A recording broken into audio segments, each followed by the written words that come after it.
Against the odds, my husband and I ended up buying one of my old childhood homes a few years into our marriage. We were ecstatic when we saw it was on the market and we could afford it.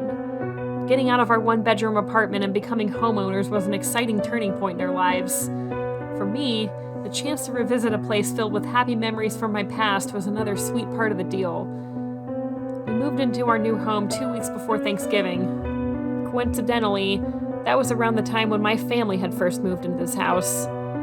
My family had moved around a lot during my childhood. This house had been a short stop along the way. We had arrived in the fall of 2001 and stayed only until the summer of 2002. At the time, my parents were renting it until we had a more permanent living situation. The house hadn't been a bad place to live at all. If not for the fact that there weren't many kids my age in the neighborhood where it sat, I wouldn't have minded if it had been our permanent home. I got the bigger bedroom with the bigger closet. My sister was perfectly happy in the smaller room because it was painted yellow, her favorite color. There were plenty of places for us to play hide and seek. It was also right down the street from a park with a swing set, so even though we didn't have much of a backyard, we had the next best thing. After hauling in all the boxes we could, my husband and I took a break and walked around the house, surveying it.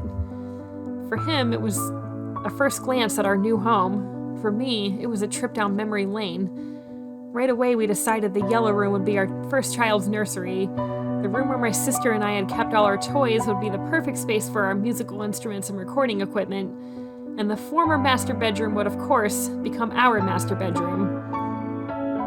And what was once my bedroom would be the spare room.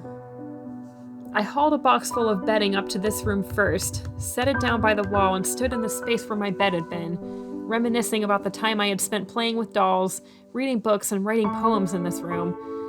A sudden memory washed over me, so I went to the closet and pulled open the doors. Sure enough, in tiny letters near a corner, written in blue crayon, was the word fart. I laughed to myself. I had committed this act of vandalism back in 2001, and at the time, thought it was the funniest thing. Strangely, it went completely unnoticed this entire time, or at least no one had bothered to do anything about it. As we went about the next several days, furnishing the house and making plans to paint walls and replace carpeting, I relived many memories. Not all were so bright.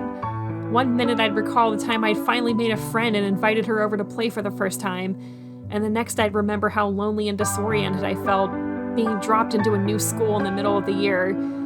A memory of the birthday I'd celebrated that year with classmates at the skating rink in town would fade into a memory of fainting from nervousness during a spelling test my first week of school.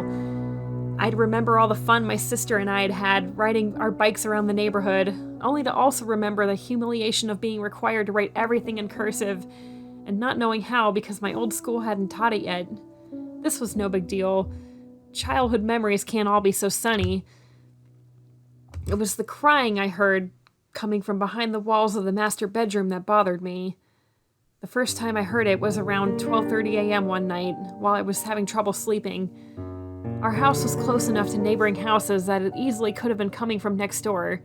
It was a child's crying, not loud or alarming enough to wonder if everything was okay next door, but mournful, reminding me of some of the things I had thrown myself onto my pillow sobbing over when I lived here as a child. I was a little drama queen. What was strange was hearing the same crying exactly a week later, this time at around 5 p.m. when I was in the bedroom folding clothes. It sounded so similar that I wondered if it was a recording being replayed, instead of an actual kid crying in real time. Same pattern of sobbing, deep breaths, and hiccups. I walked over to the TV and grabbed the remote to turn up the volume, hoping to drown out the sound. I dropped the remote when I realized the crying was coming from the floor vent next to the TV stand. It couldn't be. I ran down the stairs and past the living room so fast that my husband became concerned. I didn't answer him when he asked what was wrong. I dashed toward the basement door and twisted the knob. It was stuck in place. I yanked at the door as hard as I could. It seemed to be completely sealed shut. A good sign that the basement flat out didn't exist anymore. The previous owners must have decided to end its use. Had there ever been a basement at all? I could have sworn I remembered there being one behind this door. I explained to my husband that I had heard noises coming from the floor vent upstairs. Being the patient and understanding person he was, he joined me by the basement door and tried unsuccessfully to open it himself, and pressed his ear to it. By this time, the crying had already stopped. At that point, I wasn't sure what to do other than assume I had been mistaken about where the crying was coming from and forget about it. If the door was sealed and the vents didn't lead anywhere else, then I must have been wrong. Memories of all the times my sister and I used to get into screaming matches about the dumbest things began to fill my mind. Even though I was older, I would always become more hysterical than her. As a kid, I was extremely argumentative and hated when she or anyone else disagreed with me on something I considered important. These days, I was pretty mellowed out and a lot more willing to accept defeat. The following weekend, we walked over to the park where I had spent so much time playing. As we walked past the swings over to the tennis court, I remembered the day I finally figured out how to jump rope on the pavement under the basketball hoop on a chilly day in early spring. I had been elated that I could now join the jump rope games at recess without making a fool of myself. And then I remembered an encounter I'd had at this park with one of the meanest boys in my class who happened to live nearby and came to this park often. He dared me to climb one of the tallest trees nearby. My refusal, and subsequent tears from feeling overwhelmed and humiliated by his taunting, led to weeks of harassment from him and a few other kids at school, making me cry even more and further stirring them on. And for years to come, even into junior high, this kid would occasionally sneer and make obnoxious crying noises when he saw me at school, making sure enough people were around to witness and even getting a few other kids to join in. The good memories just didn't come without bad memories. None of the bad memories were beyond common childhood struggles. I didn't bother telling my husband about any of them.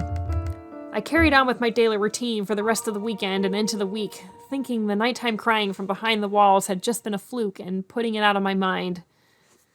What occurred the following Tuesday night made me desperately wish to be subjected to phantom crying. I woke up in the middle of the night with the urge to get a glass of water to cure my cotton mouth. When I got to the bottom of the stairs, my senses were immediately assaulted by the most rotten, putrid smell I had ever encountered. "What?" I shouted to myself as I wrinkled my nose in disgust. It was ancient and rotting, whatever it was. I cautiously made my way to the kitchen where the ceiling light was turned on but flickering, fading in and out as if it were close to burning out completely. The refrigerator was hanging wide open. I went to shut it and stopped dead in my tracks. The milk jug, sitting on the second shelf, had mold spores floating inside and the worst smell emanating from it. I frantically yanked open the cheese and deli meat drawer. Thick mold had taken over everything inside. And that's when another thing occurred to me. This wasn't our refrigerator. It was antiquated and yellowing, and looked exactly like the one my parents had for years during my childhood. "What?" I asked myself again, loud enough this time that I would have been heard by anyone who wasn't as dead asleep as my husband upstairs. On instinct, I turned around and ran from the kitchen to the bathroom. I splashed cold water on my face, hoping to wake myself up. This had to be a dream. I stared at myself in the mirror, focusing hard on anything that might bring me back to sanity. That's when I heard a loud crack and the sound of a door screeching open behind me. I whirled around, peered into the dim hallway, and noticed that the previously sealed basement door had opened up just a little. When I approached the door to shut it, the worst chill I had ever felt came over me. The air coming from the basement was cold enough to be coming from an industrial freezer. A feeling of cold, a feeling of dread sat thick in my chest. I didn't want to, but I knew I had to open the basement door, turn on whatever light I could find, and see what was down there. I slowly pulled the door open further and flipped the white switch on the wall. What I saw made my heart stop. I saw a girl with long, dark hair standing at the bottom of the stairs. She was staring back up at me silently. Her bangs were messy across her forehead and tears stained her face. It took me just a few seconds to realize the girl was me. I was staring at my past self from the time my family had lived in this house. She looked stunned, her mouth hanging open just a little. Without meaning to, I blurted out, "You can't be here!" and backed up until I was pressed against the wall behind me. I continued staring at my younger self in cold terror as my hand flew across my mouth and tears rolled down my face. Then she started to climb the stairs, her eyes still locked on mine. Spurred on by a rush of adrenaline, I turned and ran down the hall, past the kitchen and through the living room, and out the front door, screaming the entire way. My screams echoed through the neighborhood. At the corner of my eye, I saw the upstairs lights turn on in the house to the right of ours. As I stood on the sidewalk in front of our house, shaking and sobbing, I swore I could see, peering down at me from the window where the spare room was, the small, pale face of my past self. Eventually, she began to fade away.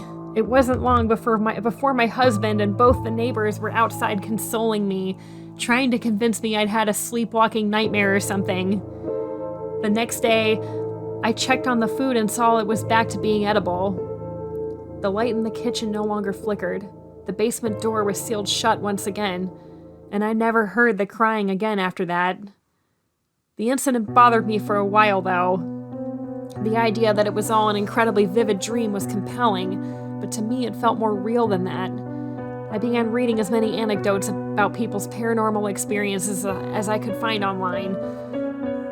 A few people did report seeing apparitions of themselves, past or present, or someone they knew who was still alive during stressful times. Some insist that this is your mind playing tricks on you while you're exhausted and under pressure. Others firmly believe that it's some kind of spiritual energy we can leave behind without even dying, manifesting itself as a ghost. I went down the rabbit hole of glitch in the Matrix stories as well, hoping to find something that related to my incredibly bizarre and terrifying experience. We still live in that house and everything has been fine and uneventful ever since. I'll likely never know exactly what happened that night.